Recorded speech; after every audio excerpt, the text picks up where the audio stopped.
All right, let's just jump right in. We're not talking about traditional warfare today. The battlefields we're exploring are digital, the weapons are made of data, and the soldiers, well, they're algorithms.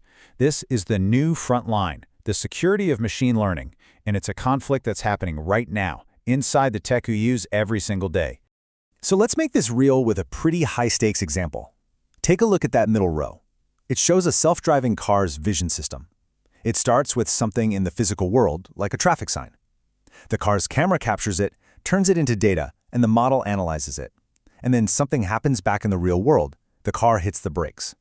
This whole chain of events, from seeing a sign to taking an action, is full of potential vulnerabilities. And you can imagine the consequences of getting it wrong are, well, they're huge. To really wrap our heads around this, here's our game plan. First, we'll survey the battlefield. Then, we'll get inside the mind of an attacker and look at their playbook. And finally, we'll see what the defenders are doing, how they're building shields to protect our data and keep these AI systems safe. Sound good? Let's go. Okay, first things first. In any conflict, you need to know who's on what side. In the world of AI security, we have the attackers, often called the red team, and the defenders, the blue team. It's this constant push and pull, right? The attacker's goal is to cause chaos. They might try to violate the model's integrity. Think of a spam filter that suddenly starts letting dangerous phishing emails into your inbox. Or they could attack its availability, like tricking a security system into locking out all the good guys. The defender, of course, is on the other side, working around the clock to keep everything running smoothly and make the models tough enough to handle these kinds of attacks. Now, here's where it gets really interesting. An attacker's entire strategy depends on one crucial thing: how much they know about the AI they're trying to break. And this diagram lays it out perfectly. You see, when a model is out in the wild doing its job, that's what we call inference time. An attack falls into one of two camps. It's either a black box attack, where the attacker is basically flying blind, or it's a white box attack, where they've got inside information. And that difference changes everything. So this is the fundamental difference. A white box attacker has the keys to the kingdom. They might know the model's exact architecture, its internal settings, maybe even the data it was trained on. This lets them craft some seriously powerful attacks. A black box attacker, on the other hand, is on the outside looking in. They can only poke and prod the model, give it an input, see what comes out, and try to guess how it works. They're treating it like a mysterious oracle. And this is just the perfect way to picture it, isn't it? If you have the blueprints, you can find a hidden structural weakness. If you don't, you're just walking around the outside, jiggling doorknobs and checking windows, hoping to find an easy way in. Okay, so we've been talking about attacking a model that's already up and running. But what if the attack happens way earlier? What if it happens during the AI's education? This is what's known as a poisoning attack, and it is as nasty as it sounds. The attacker's goal here is to corrupt the AI from the inside out while it's still learning. They mess with the training data to build a hidden flaw or backdoor into the model from the very beginning. And it's a pretty straightforward, but incredibly sneaky, three-step process. First, the attacker cooks up some malicious data. Second, they figure out a way to slip that bad data into the model's training set. And third, the model just learns from it. It ends up learning the wrong lessons, baking in a secret weakness that the attacker can come back and use later.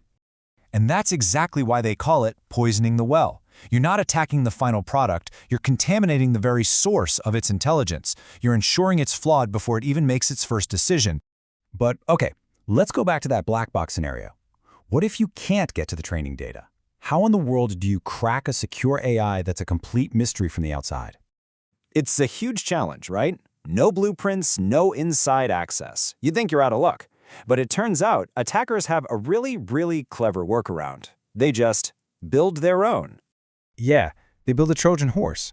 First, they just ping the target model over and over again with thousands of inputs, and they carefully record all the outputs. This gives them a brand new data set that shows how the target behaves. Then, they use that data set to train their own copycat model. And here's the genius part. Now, they have a white box model they can study and attack. They find its weaknesses, and very often, those same weaknesses exist in the original target model. The attack just transfers over. So why on earth does this work? Well, the research points to a fascinating idea.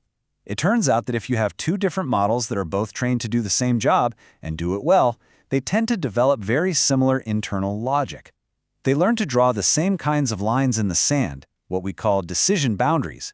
And because they think alike, they're often vulnerable to the same tricks. And this is what's so critical to understand. It means that no AI model is truly an island.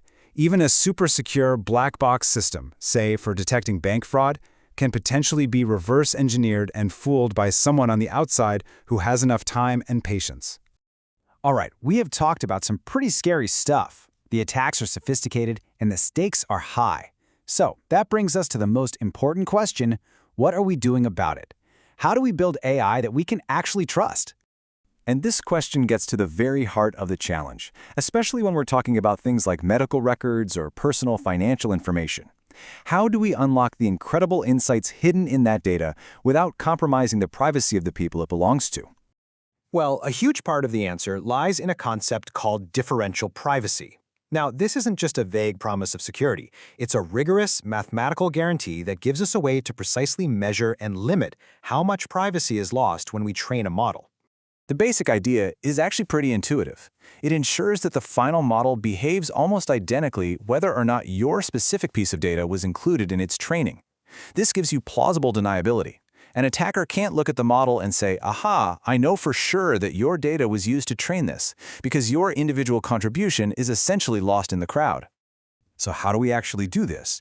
The secret ingredient is, believe it or not, noise. We very carefully inject a controlled amount of statistical randomness into the process. We can add this noise directly to the training data, we can add it to the goals the algorithm is trying to achieve, or we can even add it to the model's final settings. Any of these can help obscure the impact of any single person's data. So the main thing to take away here is that there's no single magic bullet for AI security. It's not a problem you just solve and then walk away from. It's a constant, ongoing arms race. Attackers find new exploits, and defenders have to invent new safeguards. It's a dynamic cat-and-mouse game that's pushing the entire field forward. And that leaves us with this final, really big thought. As we continue to hand over more and more critical decisions to AI, from driving our cars, to managing our power grid, to diagnosing diseases, the stakes on this battlefield just keep getting higher. So the central challenge for all of us, really, is figuring out how we build systems that aren't just powerful, but are fundamentally and provably worthy of our trust.